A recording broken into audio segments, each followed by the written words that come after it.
Tourism, one of the drivers of Guam's economy.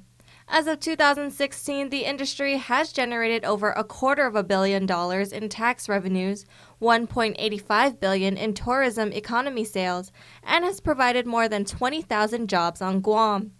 But recent threats from foreign nations have also threatened one of the most important markets for the island. Bill Nault is GVB's Japan Marketing Chair. The decline of the tourism from Japan was a fast-paced drop right after the North Korean threat, causing the reduction in Japanese tourists and the number of incoming flights from Japan. But things may be looking up. It does seem that our partners are seeing some light in the upcoming future. The drop in group numbers have actually started to stop. We have started to see group requests coming in for the near future and far future. Since the Japan decline, the number of Korean visitors has risen. And while this has been able to sustain the industry, it doesn't necessarily make up for the loss.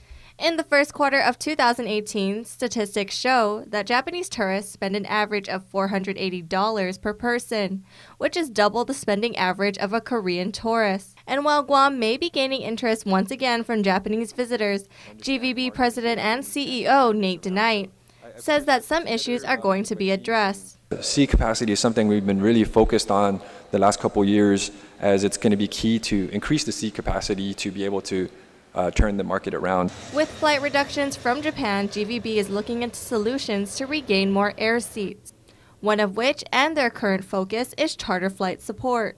Can you just explain the amount and what you foresee being spent from GVB and of course the revenue return? It will go anywhere from, I would say, close to $40,000 per flight to $100,000 per flight, depending on the airline and at the season. Yeah, and so what we did is, so once they guarantee their flight, they have to make sure that they sell the seats because they guarantee all the seats. So we wanted to provide marketing support for those flights to make sure that they're full and they can be able to sustain those flights and encourage them to do more flights. And so we started the program. So we offer 2,000 yen, so it's roughly like $20. But this year, because we really our regular service with the loss of Delta Airlines really decreased, we're projecting about 64,000 charter seats in the market. So this has really helped sustain us. Another question raised by Senator Regine Biscoe-Lee: would the market be negatively impacted with the implementation of the 2% sales tax? GVB's research committee is currently doing a poll with its 400 members, but acting Japan manager Hiroshi Kaneko says it shouldn't. Japanese people is familiar with this kind of tax. So even if that sales tax in Guam is effective on the 1st of October, I don't see any negative impact, especially for the consumption, spending in Guam. GVB expects to have their poll results within 3 weeks and will then turn them over to the committee. Reporting for Guam's News Network, I'm Kiani Mendiola.